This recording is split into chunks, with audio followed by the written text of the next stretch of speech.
Good morning, everybody. I do have a doctor's appointment today. Nothing's wrong or anything. Just got to do just routine kind of checkup.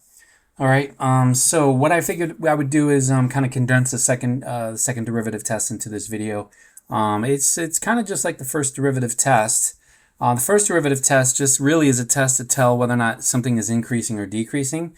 But the second derivative test, which you guys already know how to do, is really just to determine whether or not something is concave up or concave down. Okay, so does it go like this for down, or does it go concave up for that? Now that really will tell us whether or not a max or a min is there. And so we kind of know something like that when we were doing increasing and decreasing, right? We knew that that was going to be a min, and then this guy here would be a max, right?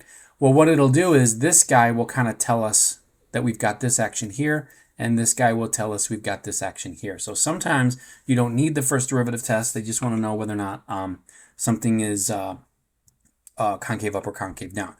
Now, what you do, though, is you figure out, what you can do is figure out where the second derivative is 0, and that tells you where you get a kind of the border between being concave up and concave down. This is called the point of inflection. Okay, so if you get that second derivative, sorry about the screen kind of fritzing out like that. It should be, sometimes it just does that and then it'll fix itself. So if you do get a second derivative that's positive, it's going to be the concave up. If you get a second degree negative, then or second derivative negative, you're going to get a concave down. If you get a second derivative 0, you will get the point of inflection. Okay.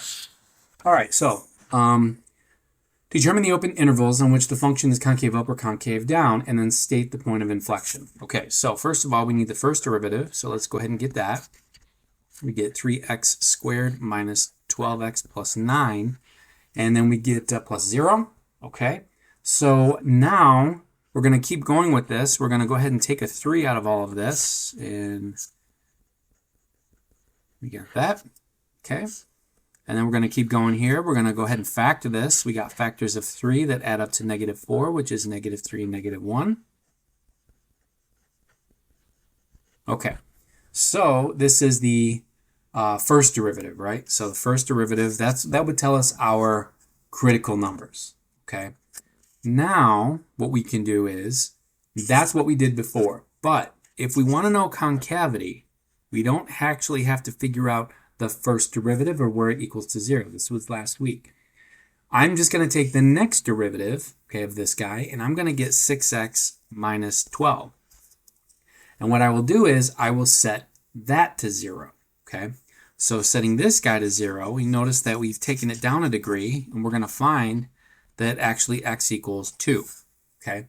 Now what this means then is I've got myself x equals 2 right here, okay? So here is the second derivative, here is the original function, and here's where it equals 0, okay? So now what I do is I just test, and I'm only looking at this guy here now. I don't have to worry about him. I'm going to pick a number on this side or this side, doesn't matter which one. Let's pick 0 over here. 0, 6 times 0 is 0 minus 12. That's definitely negative, okay? So this means that this guy is concave down from -infinity to 2. And then over here, if I chose 3, I will get 18 minus, well here, let's go here. 18 minus 12 is positive. So right here is positive, so therefore he would be concave up. Okay, so the point of inflection happens at 2. Okay, so the point of inflection, which we'll just call that, okay, POI, we know that it happens at 2, but let's go get that y coordinate here. We're going to get 8 minus 6 times 2 is 4, plus times 2 is 18, plus 2.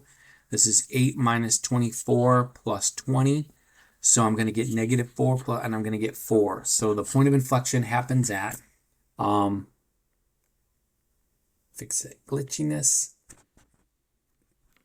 Come on. To -4, and the concave up from 2 to infinity, and concave down from -infinity to 2. Okay, and that's how we do Points of inflections in the second derivative, okay? That's all the second derivative tells us. All right, let's just do a couple more examples here. 3 more. Come on. Okay, given this guy, determine the open derivative. What's the guy's concave? Okay, same question. Okay, so now we got a quartic. So let's go ahead and find this guy here. We're going to get 4x to the third. Oh, you froze on me, you son of a bitch. So for number 2, we're going to go ahead and determine the point of inflection, concave up or concave down. It looked like that's also for number 3 as well. We're going to go ahead and take the first derivative. And what we won't do is we won't even bother setting it equal to 0 or even talking about that at all. Okay.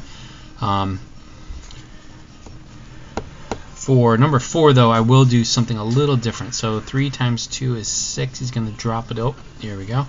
And we got plus 1. Okay, so now what we've got is we got a cubic, but we don't have to solve it because we're looking for the second derivative. Okay, so let's find the second derivative. This is going to be 4. That's 12x squared minus 12x, and then it just stops. So now we can factor out a 12x, and we get an x minus 1. So if we set this equal to 0, now setting it equal to 0 does not tell us where maxes and mins are. It tells us where the point of inflection is. Okay, it tells us where this is because that is where the second derivative is 0. So we've got this situation here, and we can see that x will equal 0 when it's 0.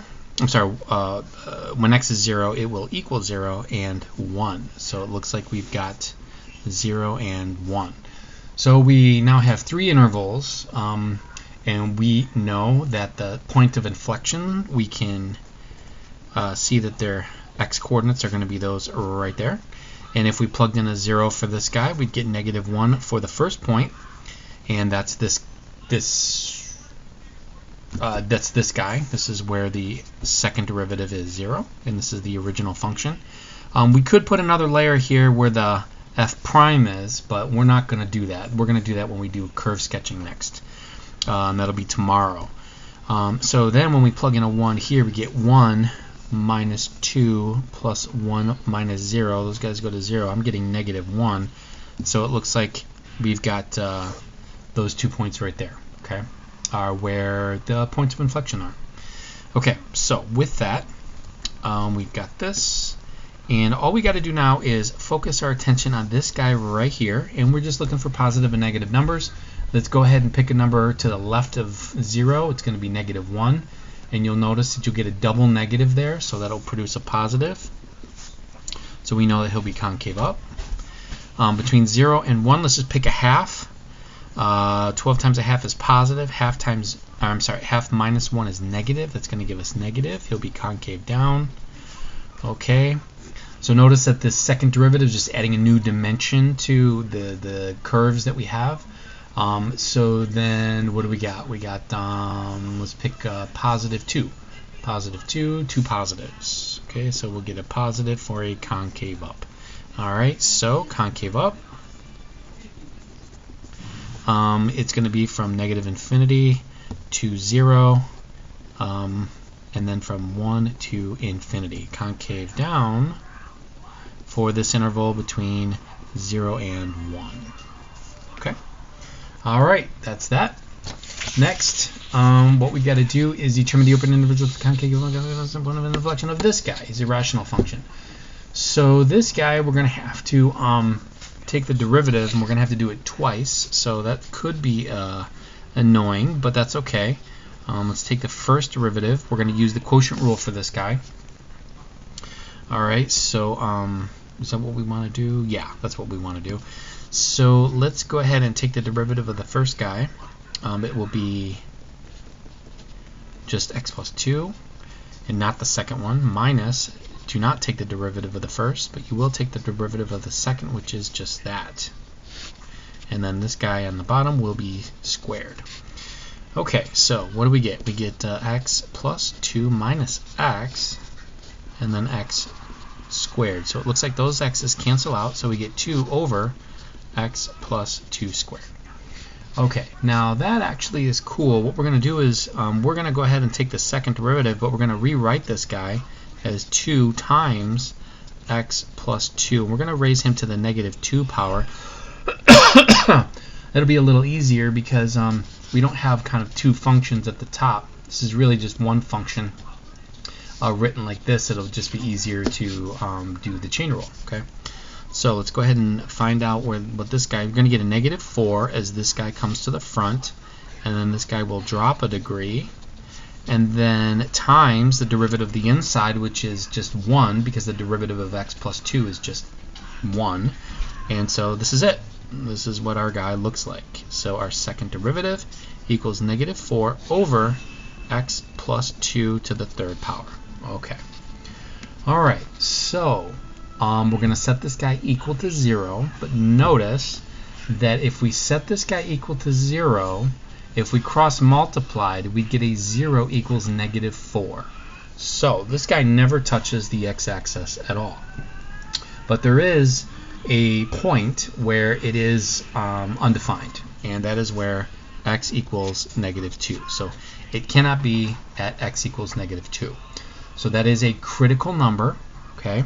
It's a critical number, and we are going to determine on either side of -2 whether or not he is concave up or concave down.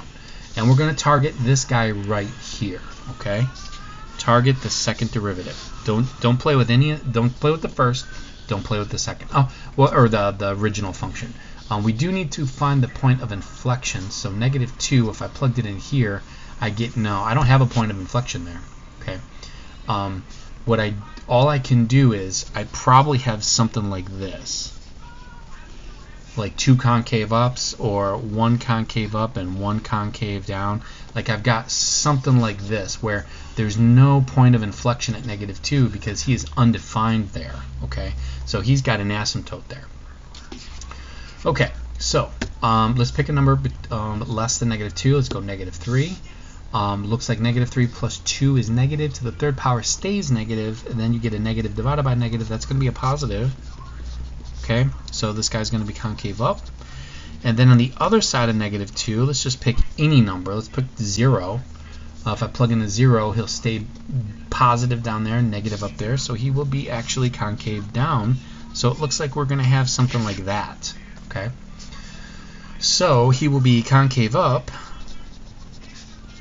Okay, from -infinity to -2, and he will be concave down from -2 to infinity. Okay, and that's it. Last one. Here we've got a sine function. We're going to just go from 0 to 2 pi, and same process. So let's go. First derivative is going to be cosine. Okay, and then the second derivative is going to be negative sine x. Okay.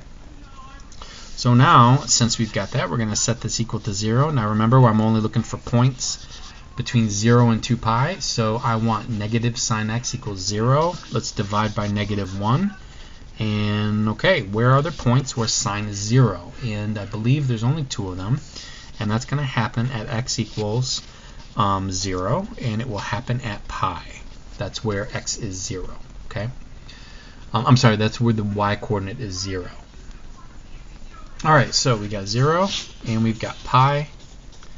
Okay, so let's pick a number that is less than 0. Let's pick, how about negative, oh, by the way, let's do this. F, and then we will do, there, okay. We didn't do that here, did we? There we go. Okay, so let's pick a number between less than 0. So that's gonna. How about negative pi over 2? But notice though, we don't want that area because we're supposed to stay between 0 and 2 pi. Okay, so we actually don't have to worry about this guy. Okay, so now let's go from 0 to pi. Now that is pi over 2. Okay, so let's plug in pi over 2 into this guy. Okay, what is pi over 2? Pi over 2 is 1 sine, so -1. So this means here that from 0 to pi, it is concave down. I couldn't spit it out. All right, he's concave down. Then at pi, something happens where there's a point of inflection. Okay, so there's our point of inflection. Okay, happens at pi. All right, we'll get that coordinate in just a second. But then after pi, let's pick a number bigger than pi. Let's pick, how about 3 pi over 2? 3 pi over 2 is -1, so -1 here, it's positive because we get a double negative, or I should be pointing at this box here, so that'll be positive. So this guy ends up being concave up. Okay, so right here is where it is 0. Oh, by the way, that's also 0 there. Okay, so you can also test this by, we know that from 0, there's pi, and there's 2 pi. And you can see that right here, it's concave down, then it becomes point of inflection, and then it comes concave up. And that's exactly what we get right here by looking at this equation right there. So it's pretty cool how it all ties in together. If you see the graph, you know where something turns from concave up to concave down, or concave down to concave up. You can see the point of inflection because that's where that transition happens. Okay. So for example, something like this. Okay, the point of inflection is right there because that's where it switches from down to up. Okay, but anyways, we already did that. Pi, throw it into y. Into x so that you can get your y, and we get the sine of pi is 0. Okay, so that's our point of inflection. That's exactly what we see right there. Okay, all right. So you guys got that little circuit to work on, and you're good to go. See you tomorrow.